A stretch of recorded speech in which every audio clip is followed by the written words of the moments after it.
Couple of big guys are going to throw leather this weekend in the Octagon. We have the bad man, Justin Tafa, taking on the Mountain, not the guy from the Game of Thrones. It's Jared Vanderaa coming out of California, Team Quest.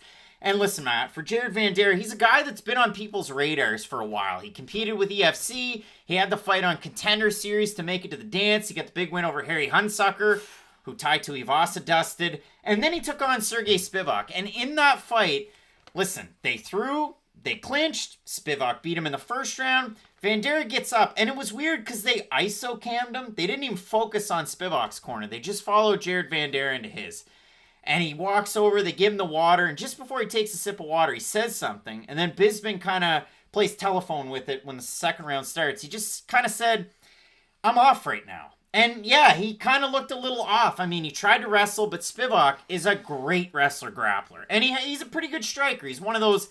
I don't think he's going to be top 10, but he'll be around He's for a poor while. man's Marcin Tybura. He has some fun fights. And for Jared Vanderaa, well, he just got out-Spivak'd in that fight. Spivak, it was kind of a War-Tyone fight by the end of it, because he just kept hitting him. The commentary team wanted to finish. Me at home wanted to finish. Me watching this fight this afternoon wanted to finish. And then finally, Tyone finished it. So for Jared Vanderaa, we've seen it. He has a wrestling background, high school, a little bit here and there. He's a decent striker. He throws with some power. Not a whole heck of a lot of head movement. Don't really know where the cardio's at. But he has 16 pro fights. He's taking on a guy that has 6 pro fights in Justin Tafa. Now listen, Matt. Half of those fights are in the UFC. 2 of those fights were on pay-per-views to start his career. He's 3-0 and fought at a packed Marvel Stadium and got absolutely floored by Yorgan De Castro. Then he went out and fought Juan Adams, who was at home, and finished him. Just keep going. And then he had his last fight against Carlos Felipe, which is one of your favorite fights of all time. I'm a big... I like watching Carlos Felipe fight. What can I say? It was a great fight. They decided we're boxers now. We're going to press our foreheads together and start to land a combination. But for Justin Tafa, brother Junior, spent some time with Glory. He's got that kickboxing acumen. We've seen decent guys in the IG pictures. Tuivasa a little bit. We've seen Mark Hunt as well. But Justin Tafa, a striker. Jared Vanderaa, striker wrestler.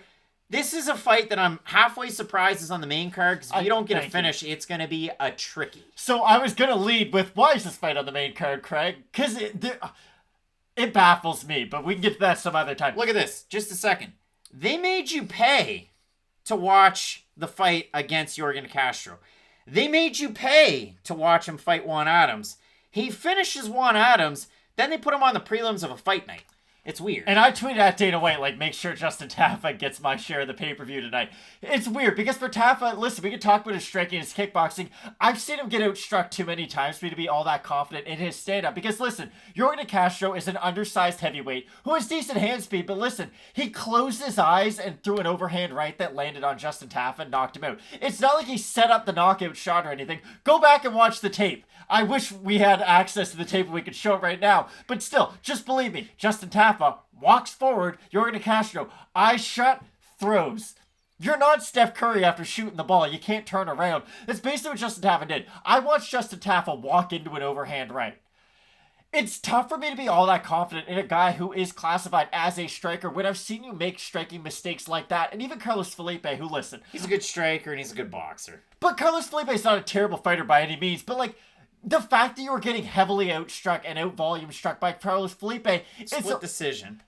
In a fight that you got outstruck for the most part, it's just Justin Tafa, you can only be billed as a kickboxer for so many times until I'm going to have to see you out-kickbox guys in the UFC. And yes, beating Juan Adams is decent, but there's a reason Juan Adams is no longer in the UFC. He's not really of that level. I think we're going to learn a lot about both these guys because of this fight. Because honestly, Jared Vanderaa hasn't really given UFC fans a lot to get excited for. Yes, the win over Harry Hunsucker, it means something, but it's not like that. It means that you're ready for top 15 guys. And for Justin Tafa, I think that there's a base there. I do think that there's a foundation for a decent fighter at the heavyweight division. But my issue is that when I see you get outboxed by Carlos Felipe, and it's not like he knocked you out, he overwhelmed you with his volume. Well, that's not how Yorgan Castro outstruck you. He overwhelmed you with his power. So I've seen you struggle with power, and I've seen you struggle with volume.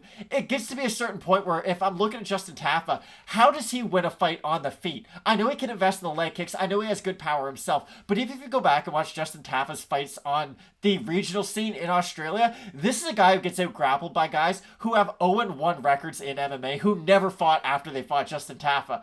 Tafa's not amateur record, but his regional record is a little bit shoddy, and the fact that his only good performance that I've seen is against Juan Adams makes me really hesitant. And yes, Jared Vanderaa is a guy who he stands upright. He is hittable.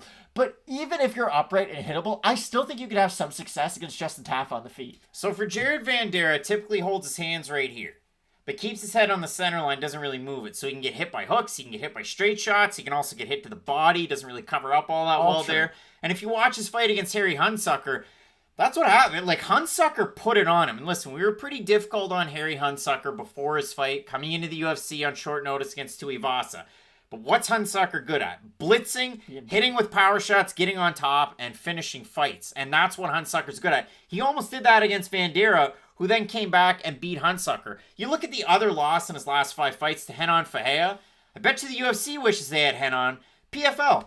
Don't overturn that win. He only tapped twice, didn't tap a third time. But for Renan Ferreira, he is a good fighter. A loss like that, we'll let it slide a little bit. But with Jared Vanderaa, he's more that old school heavyweight. And when I watch his fights, I think like Tim Sylvia? Well, he's not Brock Lesnar, because Brock was a really powerful wrestler and had really heavy hands.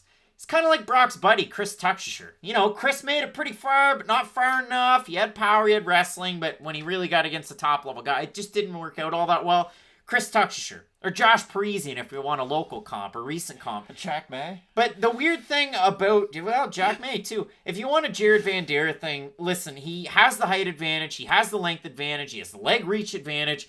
And this is the thing that I really took away when we were previewing Jared Vandeera's last fight against Spivak. He said in an interview with Justin Sampnetti, he wanted to beat Justin Gaethje's leg kick record in the UFC. And we've seen it in his fights where he has really, really heavy, thunderous leg kicks. I don't think they're going to work all that great against Tafa. But in a fight like this, it almost seems like a bit of a crapshoot of a pick, so I have a really hard time on it. This is the definition of Tafa wins in the first minute, or we're going to get an awful fight for about 15 more minutes, and then Vanderaa will win a decision.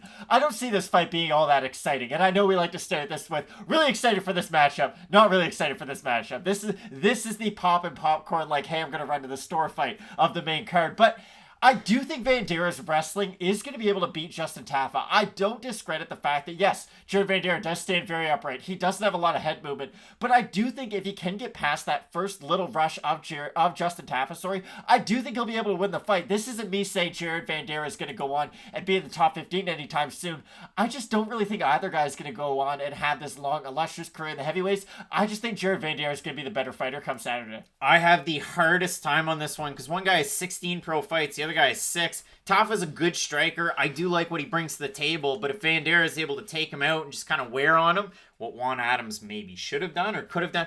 But even with Juan Adams, and I gotta say it, he had switched camps, he was doing like the long pawing reach thing, which Jackson Wink tried to also do with Maurice Green. It didn't work for him either. Like, the heavyweights, I mean, who knows what's gonna happen with John Jones there. But yeah, I do ever so slightly side with Vanderaa, and I look at the Tapology votes, and I'm way off the map, apparently, because 1,048 total votes, 83% Tafa, 87% by knockout. The 17% that have Vanderaa, 62% by knockout.